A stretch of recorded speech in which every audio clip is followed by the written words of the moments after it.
It's a Shot in the Arm podcast, and I'm your host, Ben Plumley. And we're brought to you in partnership with Bay Area Global Health Alliance. We're a podcast about health and human rights, and particularly how revolutionary change in technology or the emergence of new diseases can either bring people together or rip societies apart. Of course, our concern rightly at the moment is about COVID-19 and the massive discrepancies in access to vaccines around the world. But there is another utterly devastating and revolutionary pandemic of the 21st century. It started towards the end of the 20th century, and it's far from over. I'm talking about HIV. Our guest today was on the direct front lines of that epidemic as it emerged in London in the early 1980s. Our conversation, which we've been really looking forward to put together for a while, actually coincides with the release of a British drama called It's a Sin, that has got rave reviews and is about the very front lines that our guest was on. And I truly believe that it is because of the bravery and passion of people like our guest that we were able to mount even a modicum of the response needed to fight COVID-19. So please join me in welcoming Dr. Rupert Whitaker of the Tuke Institute. He's a British psychiatrist, immunologist, and patient advocate, and he's one of Europe's longest surviving people with HIV. Rupert, welcome to a Shot in the Arm podcast. Thanks very much, Ben. It's great to be here. Well, it's a real honor to have you on the show. And you describe yourself as a senior clinician and health scientist, but that your real expertise comes from your extensive experience as a patient. What do you mean by that? I think the most immediate thing is that I've learned things as a patient that I would never have been able to observe or understand as a clinician or as a scientist, obviously. So it's the act of being in relationship to the health services and how they haven't worked at times that I found enlightening. I think that's a nice way of putting it. I mean, as we were putting the discussion guide for the podcast together, it struck me that the relationship between the patient and the health services that are supposed to support them have really driven your life since a teenager. That's your passion, and I wondered if a way to understand this passion is to follow your own story, one of epic challenges, but also one of extraordinary victories. So I hope that's okay as a strategy for the podcast. Yeah, absolutely. That's fine. I think it'll give a good framework, and that'll be a help. So then, let's start in the mid 1970s. You came out at the age of 15 in an enchanted English village in Hampshire. Was that a bit like coming out in Miss Marple's St Mary Mead with the neighbours twitching at their curtains? How was that?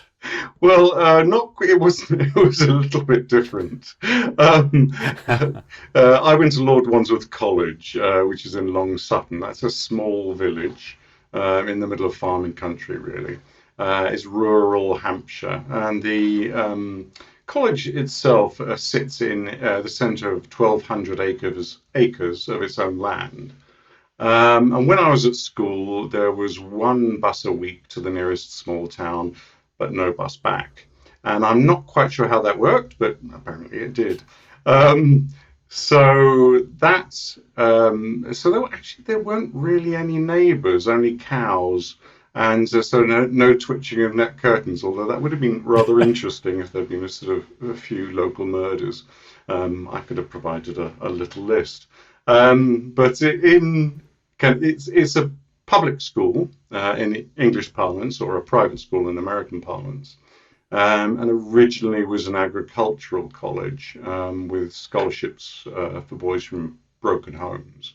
And that doesn't mean Borstal or juvie, but means boys with divorced parents. And it's actually still known for producing good rugby players, international rugby players, but not much in terms of intellectuals. So yeah. So you broke the cast there, and you went on to Durham, to Durham University to study philosophy and psychiatry. But then things changed really rapidly. Your partner Terry became extremely sick with what turned out to be HIV, and he died shortly thereafter. And you know, Terry was not just one of the tens of millions of people that we've lost to HIV. If you don't mind my saying so, he was the Terrence Higgins, after whom the Terrence Higgins Trust was named. You know, the London-based, internationally renowned charity. And THT was where I cut my teeth as a young adult in the AIDS movement. But I know nothing about him. And so, do you mind my asking, how did you meet him? What was he like? Well, we met when I was 18, I think. Either that or, yeah, around there anyway. I just turned 18. And I met him in a dance club on Tottenham Court Road in London.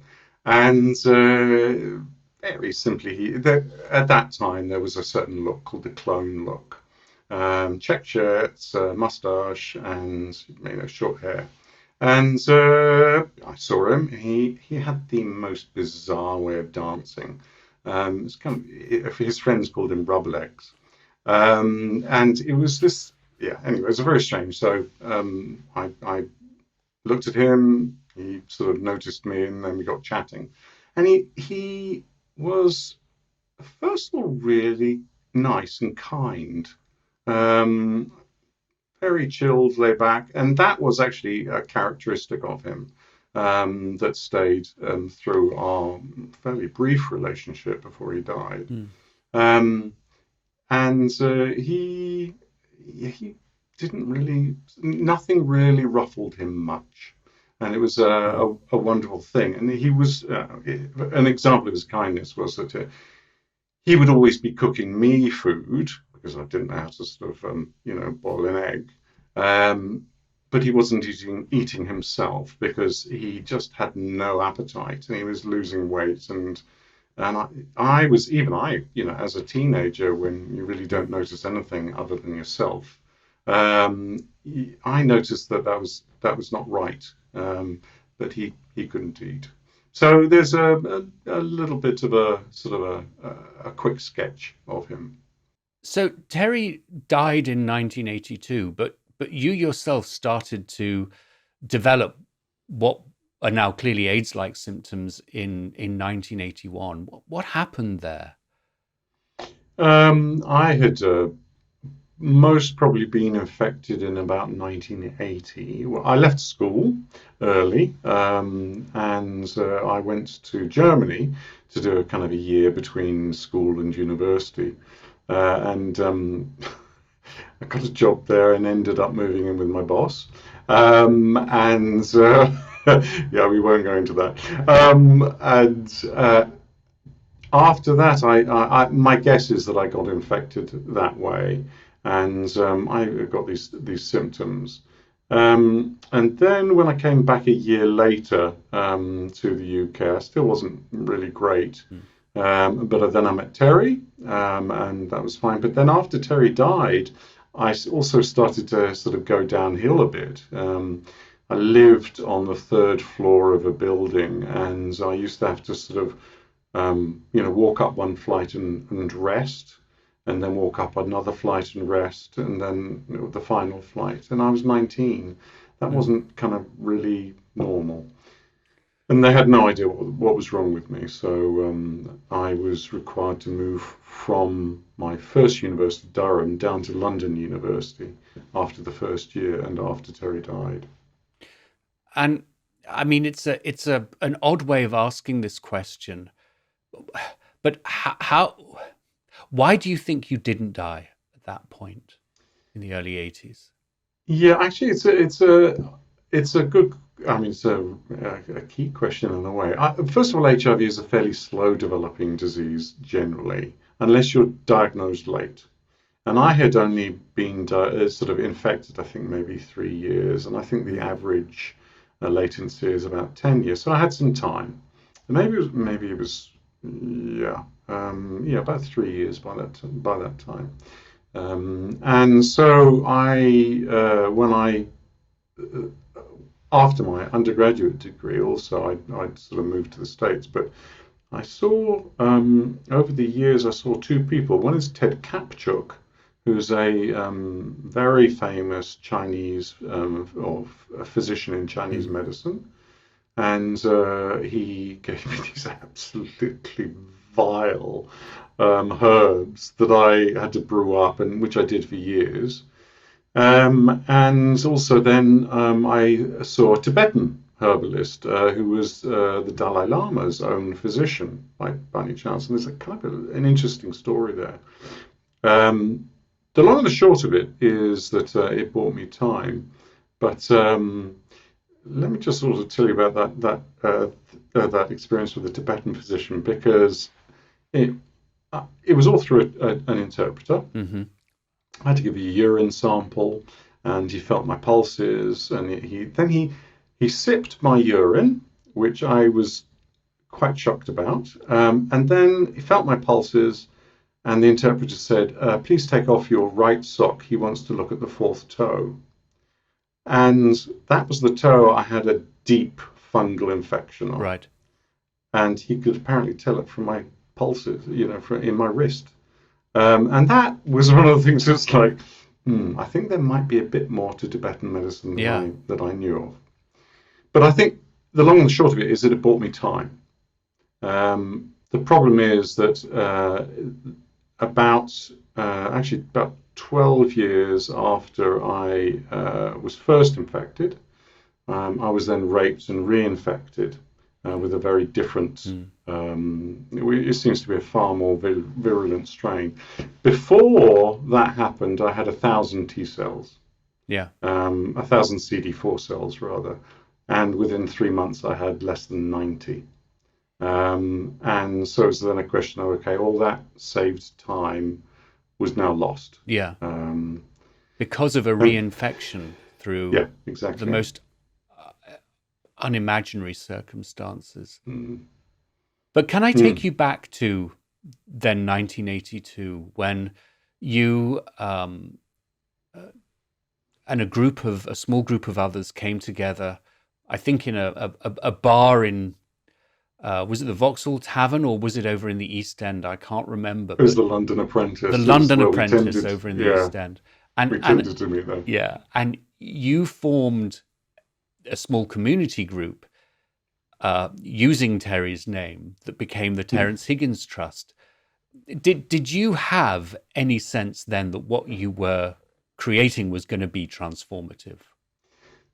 No, we were doing what was in front of us. Martin Butler had the idea. He was a Terry's friend. Had the idea originally, and Martin got a group of us together at his flat in the East End of London. And then, as we sort of grew a bit, we started meeting in one of the pubs. Mm-hmm. And what we did is that we sort of the original idea was to find funding for research, and then we fairly quickly realised that we needed to do direct services. Because people were already things were happening fast. And a couple of things is when trying to set up the charity, I was tasked with trying to set up the counselling service. Yeah. And contributed to the education service as well. And so one of the things was, okay, I don't know anything about counselling. I don't even know what it is. So I sort of contacted some community groups and got some ideas, but they all said, contact the NHS. So we did, and the attitude was there was kind of pure opposition. Yeah. There was like, we don't need you. What you will provide will not be necessary. We're all that's necessary, and why are you bothering? And it was really obstructive and arrogant. And so basically, we had to set up those services without any involvement from the NHS until, of course, they got overwhelmed. Yeah. And then it was like, well, okay, well, maybe we can work together, you know. And it's funny how here we are in 2021, the idea of community-based services supporting clinical care is is standard. You wouldn't think of actually of doing it otherwise. Um, Hmm. but speaking to some of our generation, they, some of them talk as if they were already fighting a system that was hostile to them. That speaks to your point about the National Health Service. So they felt that they were strengthened to some degree to to just deal with the crisis, the horror that was now upon them through the AIDS epidemic. And I'm sort of wondered how did you make sense of infection and loss at such a young age? I don't think I really did make sense of it. That was a process that took many years and a lot of sort of internal or inner work. Um, what I did, well, actually, first of all, I was expecting to be dead within a year because that's typically what happened. In fact, a year after Terry died, I met up with, by chance, the junior physicians that had been part of the team. And I can still remember their look of shock at seeing me. And I said, basically asked them what that's about. And they said, well, we thought you'd just be dead by now. Mm. And it was that kind of blunt and thoughtful a response. Um, but I also had expected to be dead by then. So the way I dealt with it was, I don't know how much time I've got. I'll do what's in front of me. What I can do, and basically my idea was, I'm going to put a dent in this as much as I can before it puts a kind of a terminal dent in me, and just went forward.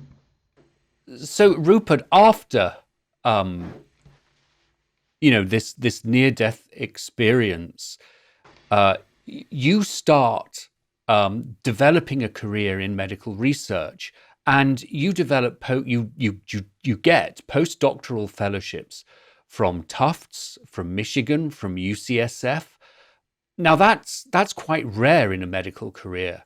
Uh, I suppose, what were you thinking, and were you seeing the connections between psychiatry, immunology, and sort of mental spiritual health that you referred to earlier with your experience with Tibetan medicine?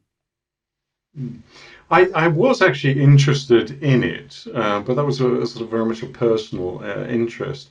What I was interested in first, because I sort of came from basically a psychology background, was how can you influence your body through your mind or your behavior?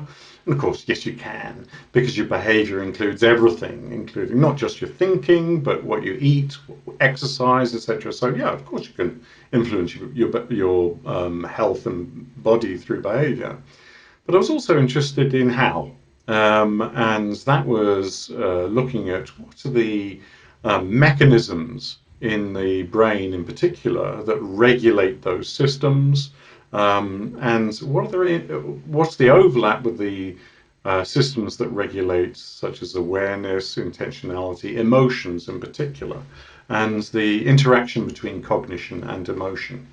So that was the sort of, if you will, the psychoimmunology side of things. Then the sort of a more standard psychiatry side of things was, well, it was neuropsychiatry, was looking at the effects of HIV in the Mm. brain and the substrates, if you will, of dementia.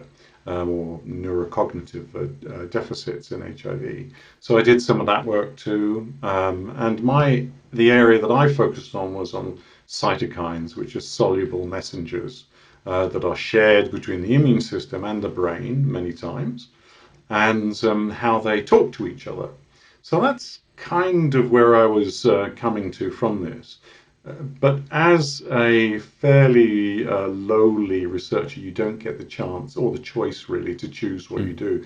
You really sort of try and have to sort of piggyback on other research of established scientists.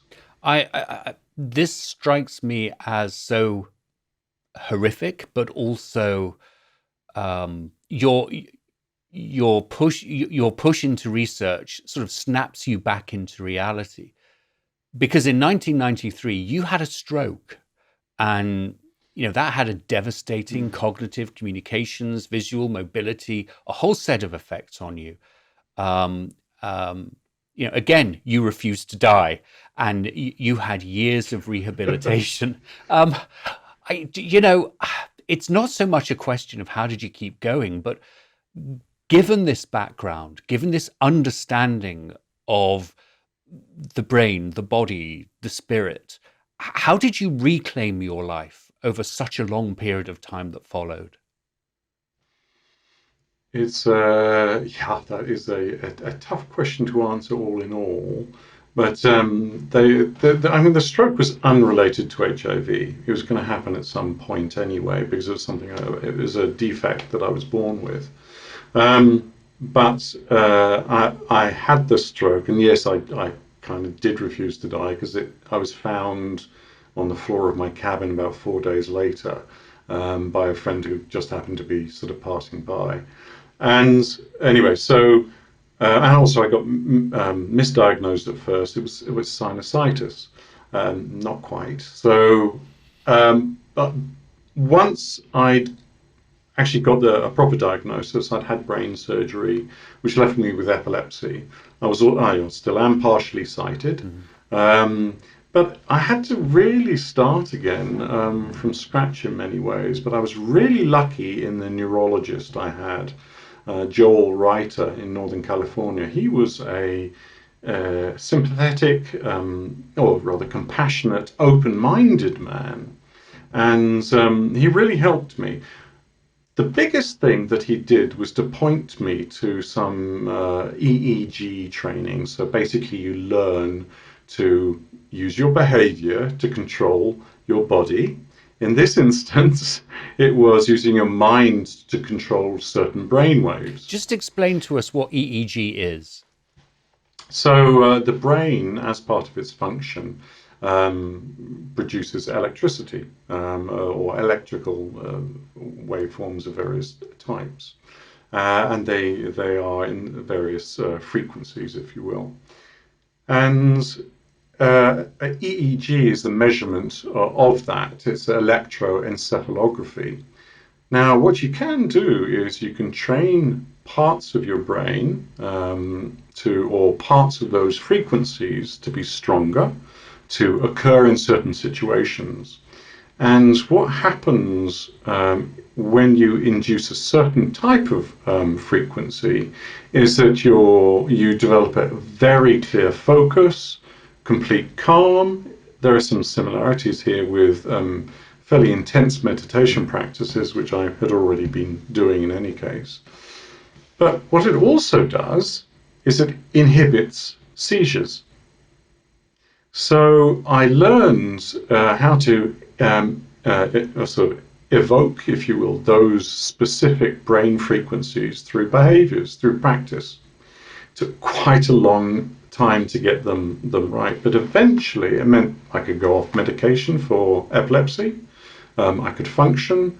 It required years of training, but it worked. Yeah. So I no longer have to take medication for epilepsy, and I haven't, and we can drive and everything now, so it's not a problem.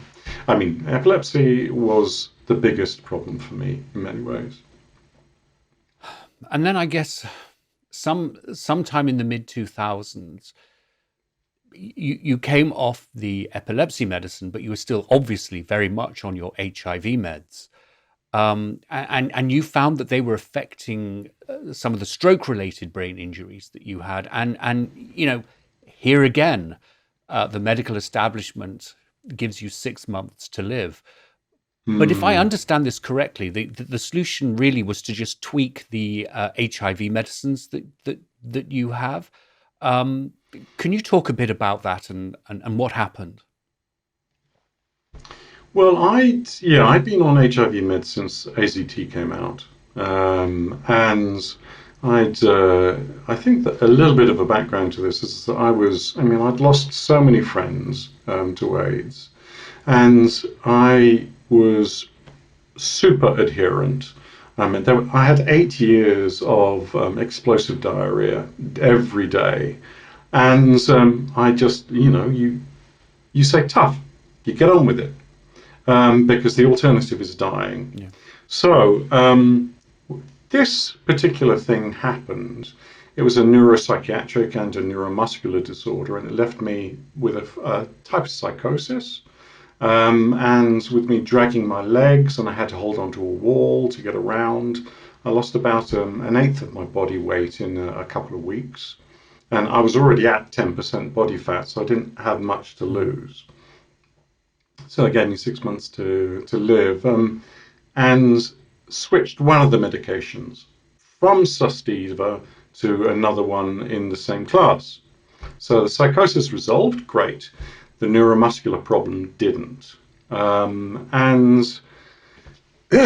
Sorry. So the neuromuscular problem didn't. And I was in and out of hospital, including in emergency intakes a couple of times, because I could not put on weight, and the effects were kind of were awful. I mean, I had to try and sleep in cold baths, to sleep kneeling. I tried everything to try and sleep, and I was getting 2, maybe 3 hours of sleep a night for months. And it was that was enough to cause strain. So what happened anyway? I was taken in to the super specialist hospital in London for neurology. Had loads of tests. One afternoon, the professor comes in and throws my medical records at me, saying, "You're making it up." Whoa. And so basically the next day I was out, but with some friends, I then flew with the support from friends, I sort of flew to California, back to UCSF, where I'd done my last postdoc. Saw a super specialist neurologist there, and he said something that nobody in 2 years in Britain had said, which was, "I don't know. I've never seen this before. I don't know what it is. Best bet, stop all your HIV meds and we'll see what happens." So, of course, I was really loath to do that, but I did it. Yeah. 10 days later, I was effectively fine. And so that experience in those 2 years in the British system taught me a hell of a lot. And it's not those aren't really sort of particularly good lessons, but I think they're very useful ones. I'm left now with some sort of pain, particularly at night, but I can actually sleep, and I get at least 5 hours a night now. So it was not good. But that actually then pushed me to sort of find out, okay, why is this happening? Yeah, I mean, and the temptation in many other folks, myself certainly, might be to withdraw and just say, "Oh, okay." But what happens with you is that you take this on full force, and then that sort of brings us to 2007, when you established the Tuke Institute, a think tank and a virtual platform where you convene sort of cross-disciplinary research and look at the different ways in which healthcare can be provided. And one thing that has really fascinated me about Tuke, and as you know, I've watched you as you've developed it over these years, is really this idea of moving healthcare from disease services to patient health services. And I wonder if you could, I mean, you've set the stage amazingly, and it's hugely personal, but that sort of patient-oriented health services, what do you mean by that? Well, health services are supposed to be the thing that helps you get well and stay well. In my experience, they haven't. They've they've made me worse many times. So what causes that? I want to sort of pick that apart and say, what can we do to change things? What do we have currently? And it's a disease service. And the idea, particularly with HIV, for instance, okay, you've got zero viral load, well, you're fine then. And there is a kind of a sick doublespeak about this. With me, it was the sort of message was, well, you've got an undetectable viral load. We can't find what's wrong with you, so you must be making symptoms up, which means you're well.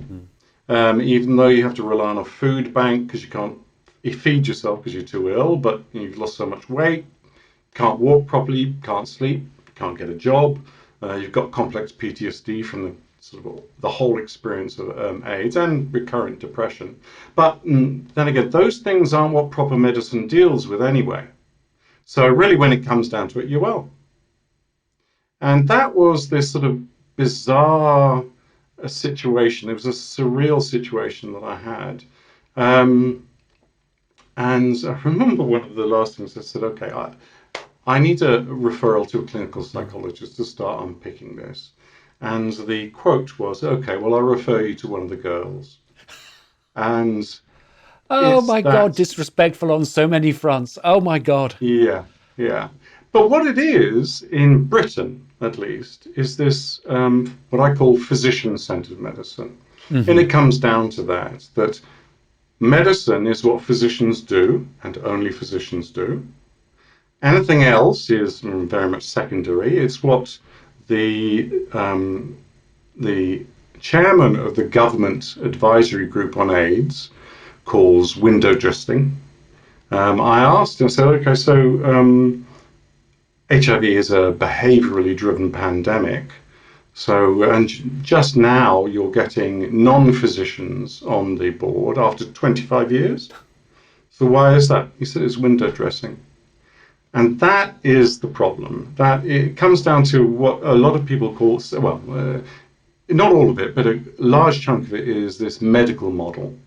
But actually, to say that means that medicine is owned by physicians, and it's not. Yeah. Because physicians can't provide everything that we need to get well and stay well. It needs a real team. So the thing there is that what can you do to shift things? To shift the discourse away from a disease service that's physician-centered to a health service that's team-based and patient-centered. So that's basically what my work has been about. Do you know, it makes me think, Rupert, of this long COVID experience that many people infected with COVID have had over the last year, and which in some settings, medical professionals have either dismissed or not prioritized. And I think one of the things that really concerns me with COVID, and you mentioned window dressing from the UK, maybe in a very different way. There's something slightly, something happening here in the US. We've had 4 years of charlatans running our every aspect of the administration with no degree or degrees in things that are entirely unrelated and life experiences that are even more unrelated. And so you have this move now to sort of remedicalize and sort of recenter our approach to COVID and to health services. The risk is that we throw the baby out with the bathwater and throw out the experience. And I wonder just what advice you'd want to offer us as we try and get that balance right, particularly from this strange US perspective. Yeah, it is a really difficult challenge there. The problem is that COVID is actually a fairly classic pandemic. There's nothing unprecedented about it. The responses should have been very straightforward, tough, but straightforward. Those advantages of a classic response, which happened in New Zealand very successfully, the advantages have been lost. So along comes a vaccine, fabulous, great. Everybody needs that. But what it threatens to do is to say, all right, well, we've got technology or biotechnology to save us again. It's the same thing with HIV. We forgot so many of the lessons from HIV with basically the re-biomedicalization of the response to that pandemic. COVID is driven by behavior.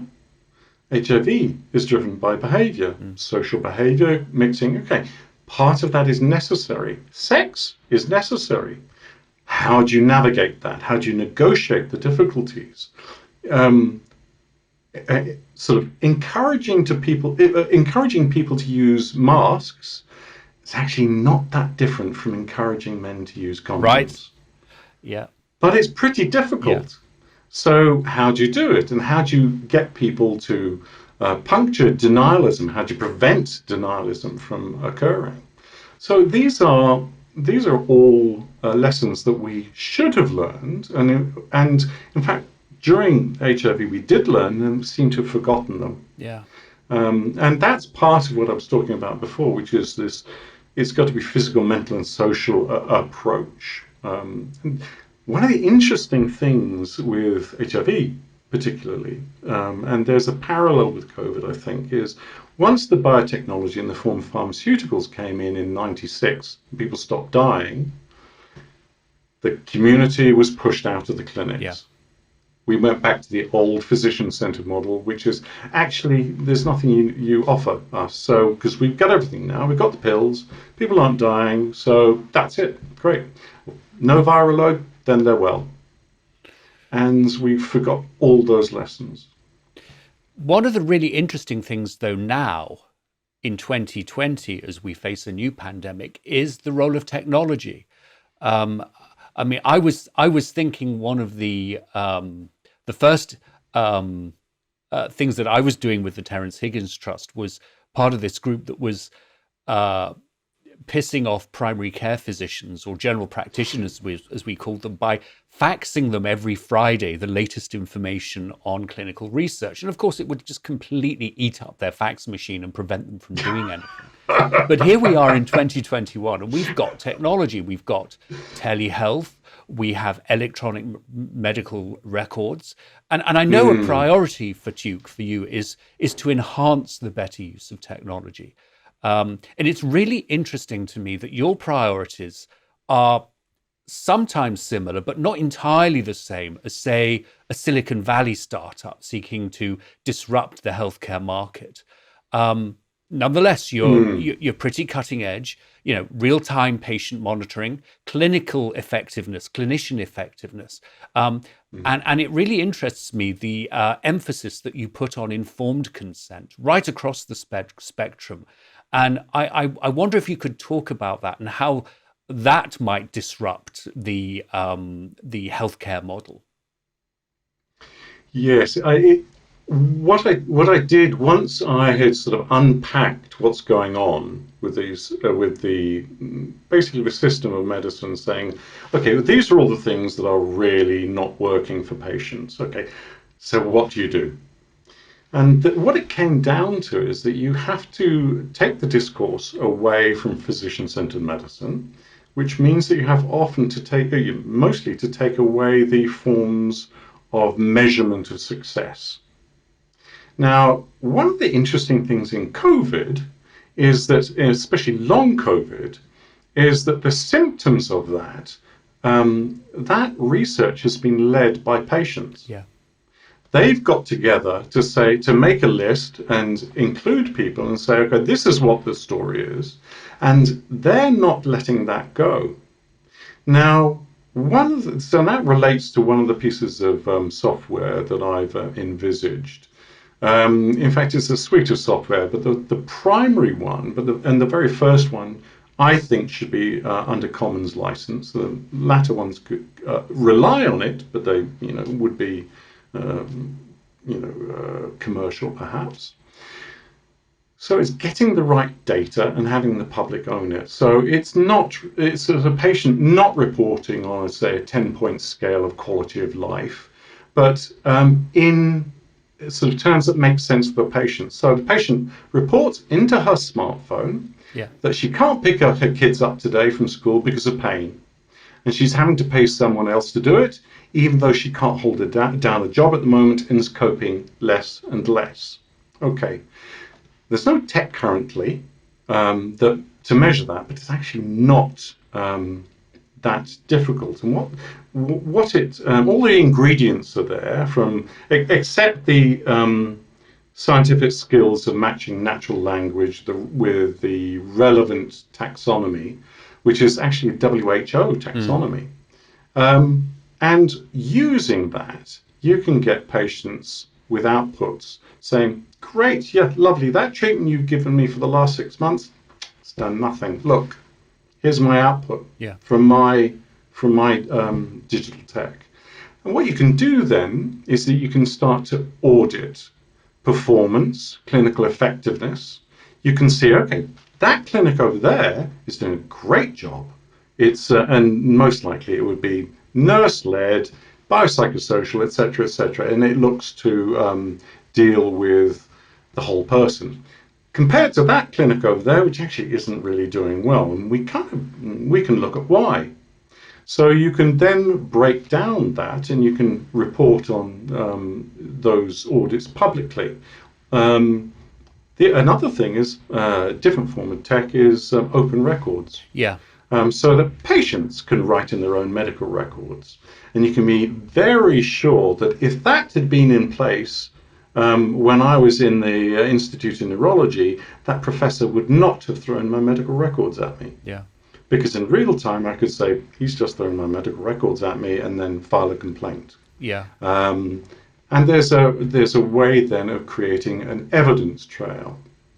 And that to me, because I worked for 10 years in medical legal forensic psychiatry, that is essential because you need that to create leverage for change. So it's really interesting. Does that make sense? Yeah, totally. It's really interesting for you to talk about medical records in those ways, because the thinking might be that you have a series of facts in inverted commas, clinical markers or diagnoses or observations that are in that medical record, and that information then goes into some app, a tool that then tells the health professional or the public health administrator what to be doing and how to drive things. The idea of the patient, the customer owning and being able to contribute to that is sort of fairly radical in this new environment. And it sort of feels like we're reinventing the wheel again. Yes, in some ways it's reinventing the wheel of medicine, so that it's saying, yeah, actually it is about helping patients get well and stay well, which is basically what the Greeks originally was focused on. It wasn't biotech. Biotech is essential, yeah, but it's necessary. Well, it's necessary, but it's not sufficient to create health. So, and I think getting the right sort of tech to patients so that they can create influence is important, and it also then contributes to other aspects of the solution that I've been talking about, which is monetary democracy, which is that shared audit, and patient participation. But it's not about the patient participation that you would typically see in, say, satisfaction surveys, which I have no time for at all. Oh, and which with many of our healthcare providers here in Northern California, we get all the time. But look, I know we're coming to the top of the hour, and I've got to ask this. There's no getting away from it. Have you watched It's a Sin, that dramatization of the lives of young LGBT people in the early 80s in London? Well, funny you should ask. Just last week, I did a thing for BBC Breakfast on this, and we were all there by Zoom with the cast. Well, it was me, a buddy from that era, and then the cast. And I had to admit to them I hadn't seen it. I've seen clips, and to be we're in lockdown now, and I live on my own. My partner visits on weekends, but okay, that's he doesn't actually want to see it because for his own reasons. I cannot really. I've seen from what I've seen in the clips. I'm not up to seeing it on my own yet. Yeah. It's really hard. So it's just, I think, been released in the United States. I am a serial binge watcher, but I can't bring myself to see it. It feels too painful. I feel as though I need to I need to sort of strengthen myself before sitting and watching that. I'm relying on Gus Cairns and Lisa Power to Facebook the odd messages about how this is right or that is wrong. But yeah, I'm in exactly the same boat. I don't feel I'm in a place where I can watch it yet. Yeah, and I'm not surprised. I think from what I've heard, many of us who are longer term survivors or had long experience with HIV in the community, a lot of us have real trouble with this. Yeah. I've been treated for PTSD, which has been really, really helpful. And I don't break down sobbing. I get teary now. And I don't have nightmares. But I'm not going to basically ask for trouble here. Yeah. I need somebody to watch it with. Yeah. I completely understand. So yeah, and I understand yours. Yeah. So ending this on a much more lighter note.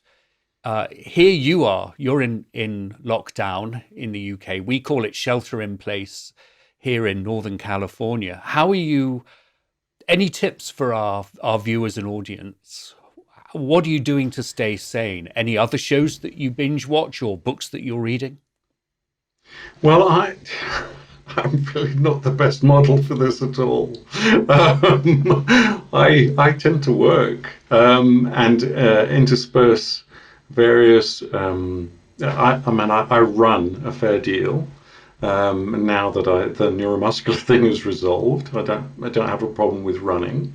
And I have to do that, and that keeps me fairly balanced. But basically, I don't go out of this flat most of the time. My partner has had COVID, and so I didn't see him for a month. And he also has lymphoma, so I was thinking the worst. Yeah. But we talk every day. So the thing is about connection. Even though Zoom and video is very much a second best. Yeah. Keeping the connection, keep exercise, do things that are joyous, if possible, or just utterly absorbing. Yeah. And for me, I also use meditation, and I take time when it's very rarely sunny here, just looking at the Peak District and currently the snow on them, and that sort of stuff. Yeah, connection, I think, is the most important. I completely agree. My place of serenity. You will wet yourself when I tell you this. My place of serenity at the moment is Michael Foot's biography of Nye Bevan. And oh, come on! It's the second time I've read it, and maybe I've spent too much time in the United States. I truly don't understand half of it. It's in such an English of a different era, but it puts you into a state of a sort of a mild coma.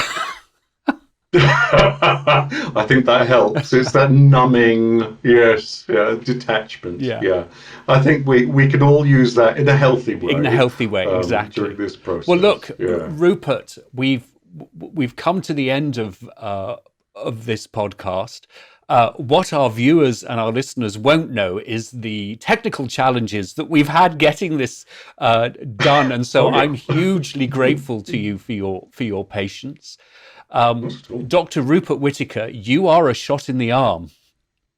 Thanks very much, Ben. It's been lovely to chat with you. So thanks very much indeed. No, thank you. I also want to thank our director and producer, Erica Spera of News.media, who's kept us going over this last recording period. I also want to thank Sean Howell, our executive producer.